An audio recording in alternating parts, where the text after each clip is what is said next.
Vamos agora à entrevista do dia com Maria Lídia Flandoli. Nosso convidado de hoje é o deputado estadual Samuel Moreira, do PSDB, presidente da Assembleia Legislativa de São Paulo. Ele vai nos falar das perspectivas do trabalho parlamentar nesse ano eleitoral e também do ânimo dos tucanos nesses tempos turbulentos de denúncias, descrença nos políticos, protestos de rua e da luta pela conquista do voto. Muito obrigada, deputado, por estar conosco. E eu quero começar, o trabalho parlamentar da Assembleia Legislativa. É interessante que tanto Câmara Municipal como Assembleia Legislativa não têm a mesma visibilidade, o trabalho parlamentar aqui, o Congresso Nacional, a Câmara Federal.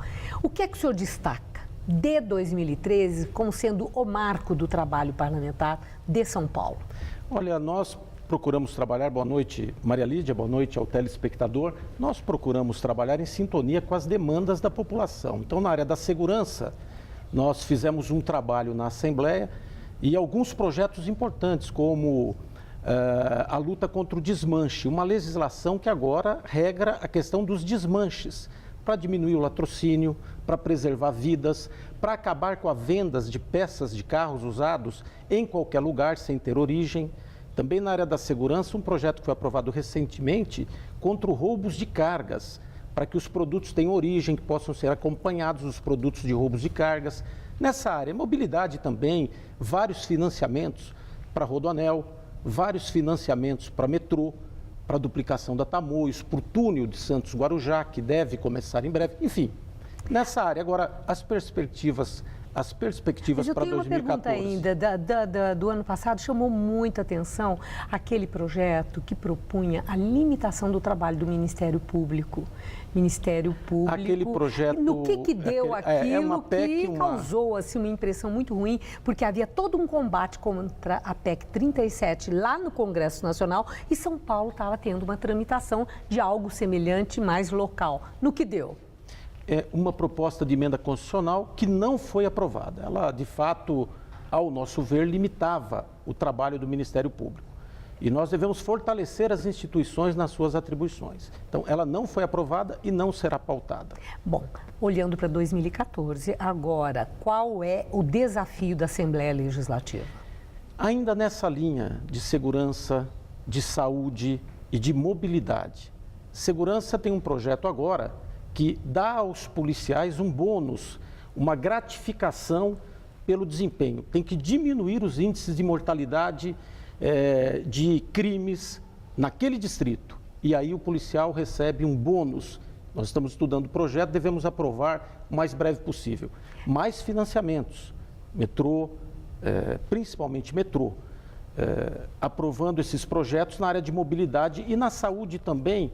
Já está lá o projeto para dar uma gratificação aos médicos que forem trabalhar em locais mais distantes. Bom, pelo que o senhor descreve, certamente são projetos importantes. Entretanto, existe aquela coisa de ano eleitoral. 2014 é um ano em que os parlamentares certamente estarão muito ocupados por seus interesses próprios, de candidaturas próprias ou por interesses dos partidos que representam.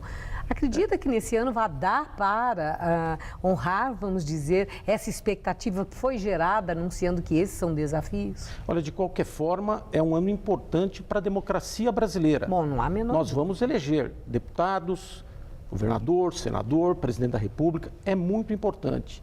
Agora, nós temos que fazer de tudo, o tempo todo, para que isso não prejudique o desempenho da Assembleia Legislativa. Então, nós temos lá muita transparência, o nosso portal, as pessoas podem acompanhar. Sim, mas vai haver o deputado, a presença, o empenho. Com certeza. É isso, o senhor vai cobrar, vai exigir? O tempo todo. É fundamental que haja o andamento. Isso faz parte da atividade e do bom mandato do deputado. Deputado, a questão da CPI sobre essas denúncias das empresas Alstom Siemens, que envolvem agentes públicos do governo do PSDB e também lideranças e políticos do seu partido, o PSDB.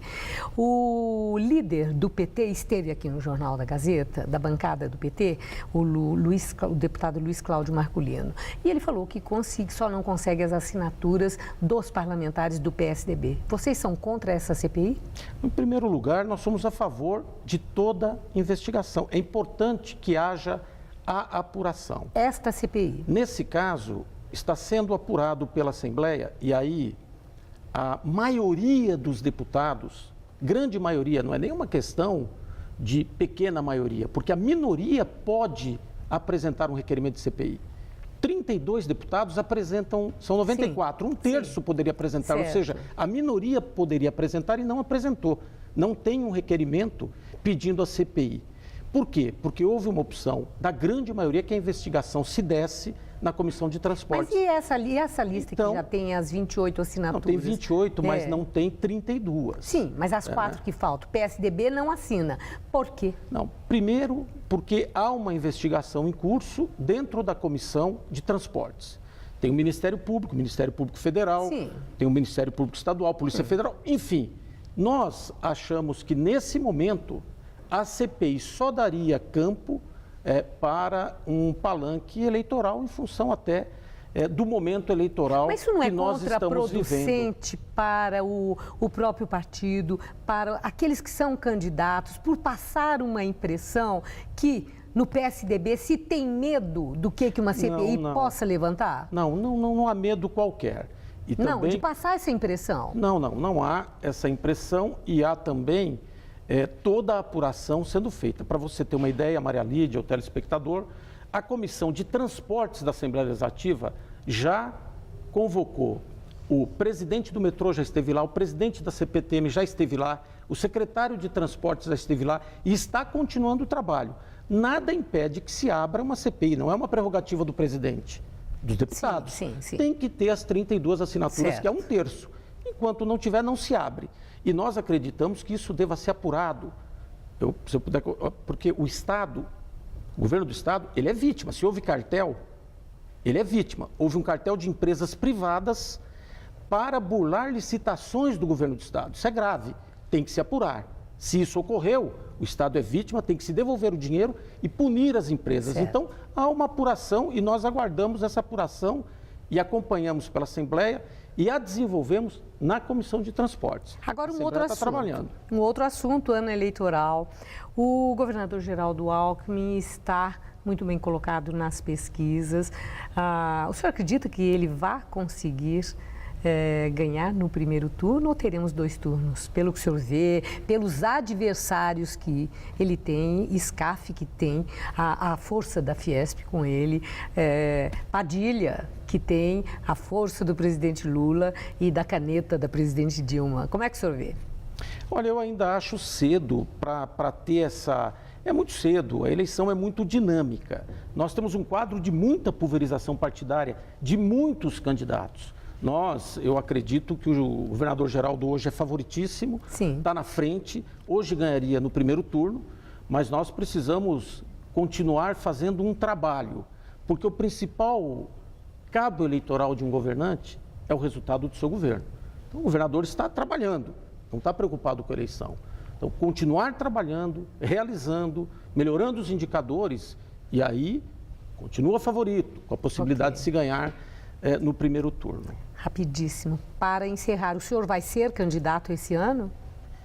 Há uma perspectiva, sim. Né? Por enquanto não há candidatura, não há ainda uma preocupação. Mas o senhor pretende concorrer? Provavelmente sim. Temos toda a disposição. Provavelmente é deputado federal. Nos entusiasma muito a possibilidade de ajudar a mudar o Brasil, que é um país tão concentrador de recursos dos nossos impostos e também de poder legislativo. Muito da legislação, como você disse no início, são realizadas lá em Brasília para mudar o Brasil. Então, há uma perspectiva nesse sentido, mas nada ainda completamente definido. Agradeço muito sua entrevista. Muito boa sorte. Obrigada. Eu te agradeço. Boa noite. Boa noite a você e ao telespectador. Muito obrigado. Estela.